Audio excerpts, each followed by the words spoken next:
call to order the high-level plenary meeting to commemorate the 80th anniversary of the establishment of the United Nations.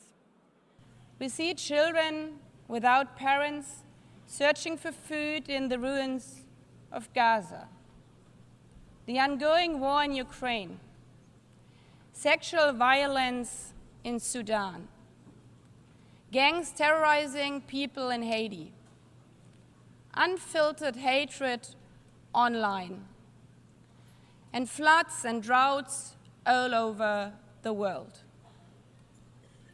Is this a world envisioned in our charter? Do we really need to relearn the hard lessons? Today is not about celebrating. It's about remembering those hard lessons and drawing on the courage to once again agree, to find hope instead of resignation, to find the spirit from 80 years ago once again, to choose the right path, not because of any guarantee, but because of the conviction that it's the right thing to do.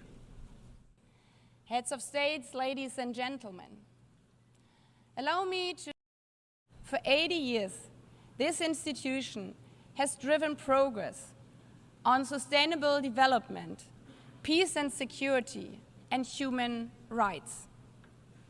Today's commemoration is not the story of an institution. It's the story of thousands, perhaps hundreds of thousands of people who tried to turn hope in something real. The people who stood between war and peace and chose peace. The people who are risking their lives to deliver food in Gaza. The people who are supplying education materials to girls in Afghanistan. The people who not only wear the symbol of the United Nations, but are out there on the ground, showing how we are better together. This is why this is the theme of this 80th session, better together. It's more than a hot motto, it's a hard-won truth. It's our commitment for the next 80 years. Our commitment to not only hope for problems to vanish, but to find the courage to confront them. Better together means to act where action is hard, to choose dialogue and diplomacy when division is easier. Hope at this 80th anniversary means that this session is not remembered not only for its milestone year, but as a moment when we called on extraordinary resolve equal to the extraordinary challenges we face. We owe this to the people, to the men and women, boys and girls who are not giving up, even in the darkest hours of war, who look still to the streaming blue flag for hope, the flag of our United Nations. Not perfect, not finished, but always better together.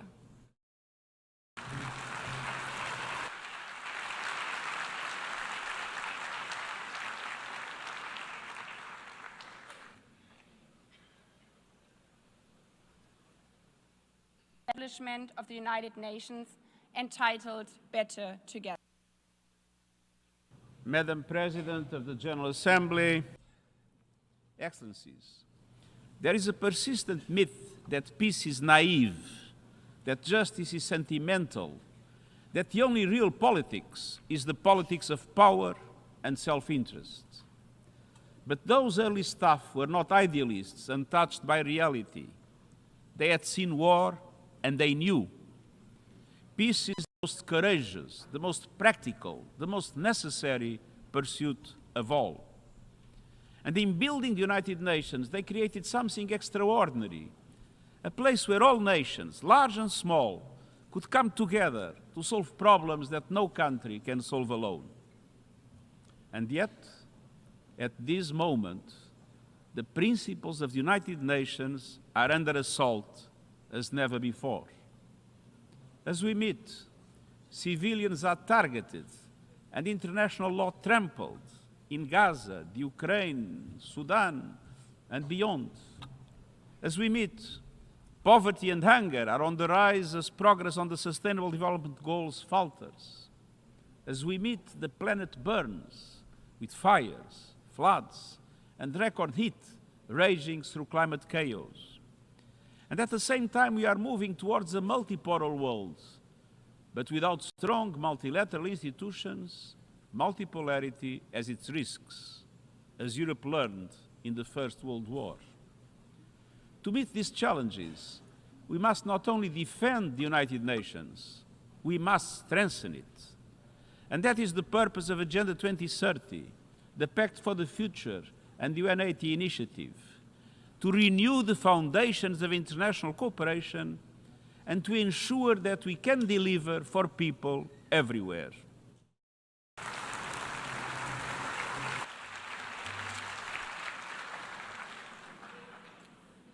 I thank the Secretary-General